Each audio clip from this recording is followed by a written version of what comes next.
In today's video, I'm going to explain how to auto-generate column value using Power Automate or Flow in a SharePoint list. So let me open my SharePoint site and I'll show you exactly what we are trying to do here. Here is my modern SharePoint site and you can see there's a modern list also. The name is jobs, and if you'll see there are a couple of columns on this.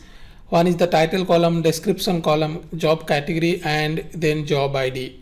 The job ID column that we are going to auto generate by using Microsoft Flow or Power Automate. Hello and welcome to the channel. My name is Bijay and I am a Microsoft MVP. So in my previous video, I have explained in details about how we can work with Microsoft Flow or Power Automate. What are the advantages, how we can start with all these details I have explained.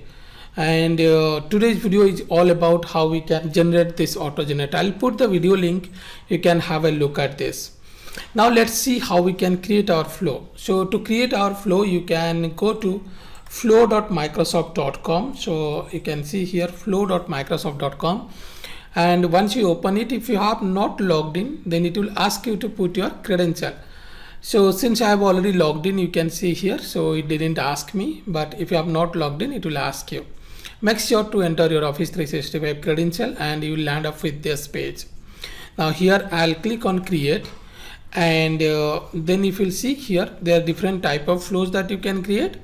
So you select automated flow. So once you click on automated flow, then provide a flow name. Now I'll provide the flow name as generate job ID. Now this is what we are going to generate, so I provided the flow name. And then next one is when the flow will trigger, and in our case, in this particular SharePoint list, we are not going to enter this job ID value manually. So what we'll do is, whenever the job will some job will be inserted on this, then this should be automatically generated. So for that scenario, I'll select when an item is created. So you can see here I selected when an item is created and click on create button. So once you click on create button, then it will ask you to provide the site address, and so in our scenario, this is my SharePoint site address, SP Guides, and then the list name. So if you'll actually see whatever the site you will select, it will populate the list, and in this case I have two lists and I will select jobs here. So once you select jobs here, that means we have selected, we told this flow that this will trigger for this list. Now I'll click on add step, and what next we'll do is we will create one variable and we'll assign the value. So whatever the job ID that we will create, the formula that we are going to use here, that we will put it here. So I will just search for variable, and then if you'll see here, there is a variable will come as initialize variable. So once you select this, you will come up with this box where it will ask you to provide the name of the variable, the type, and the value. So in this scenario, I'll provide a name. So I'll say job unique ID, and then the type will be a integer because I want the job ID to be an integer. The job ID to be a string variable. Now how the job ID we will create here is, if you'll see here, I'll put a text over here which will be tsinfo hyphen, and then you can see here an index is coming, that is the job category, and then hyphen, and then the ID. So this is actually the item ID. So this case the ID is 3. So you can see here it is coming 3. So now this formula that we have to create in that variable. So what we will do first here is, once you select over here, then it will you can go to the expression, and here we will actually concatenate all these values that we discussed here. So let me just open the formula. I will try to explain here so that it will be easier to understand here, because in this video, if I'll try to show it, this space is very less and it will be difficult for you to read it. So let me just increase the font here. I'll put this one. Now understand this way, I'll use the concat function.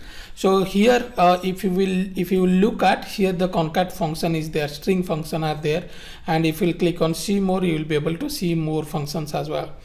And the first one is I have hard coded a string here, ts info hyphen. You can see here I put in single quote, then comma. So concat function, the work of concat function is you can actually concatenate multiple strings.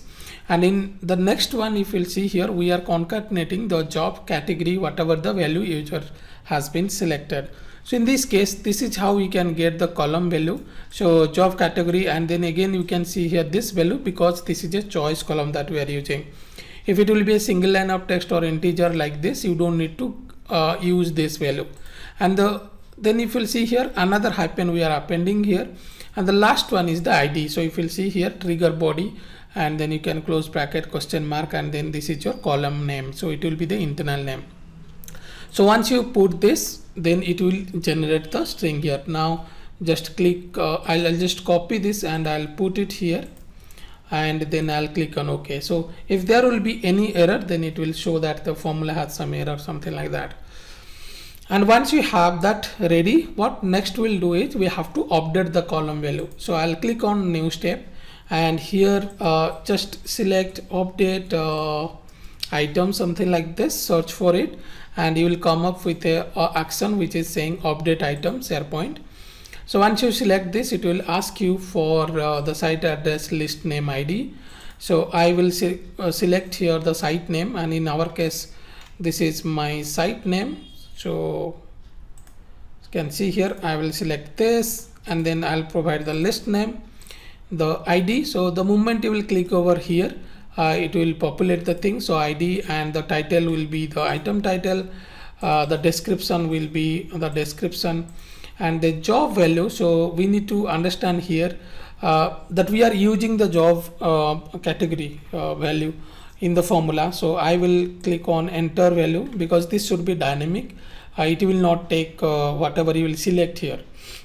So in this case, I'll select job category value. So this is the column value, whatever is there, it will be that value will come, and the job ID will be our new ID that we have initialized over here in that variable name. You have to take it.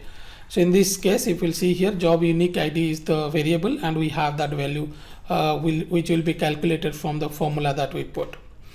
So now if you'll see here, our this workflow action is completed. So now it should update the value of job ID column with this variable. Now I'll click on the save button. So once you click on the save button, you can see here the flow is now created. You can see here, if you want to test it, you can actually test it from here. You can just click on edit, and then you can see there's a test is coming here. But let's do one thing. I'll go to my SharePoint list here, and we will add one more item here. So I'll select this. I will say SharePoint developer training, and then I'll put a description here. This is a here is a SharePoint developer training, and then I'll select the option here. So I'll select the job category as SharePoint, and we will not put this job ID because we want this to be auto populated. And if you want to actually hide it, you can click on edit form and edit columns, and then this you can just uncheck this column. So this column will not appear here. Let it be like this, and then I'll click on save. So once you click on save, now you can see here the job ID is not populated because we have not added it. And let me just refresh it. You can see here still didn't come. So let's go to the flow and see.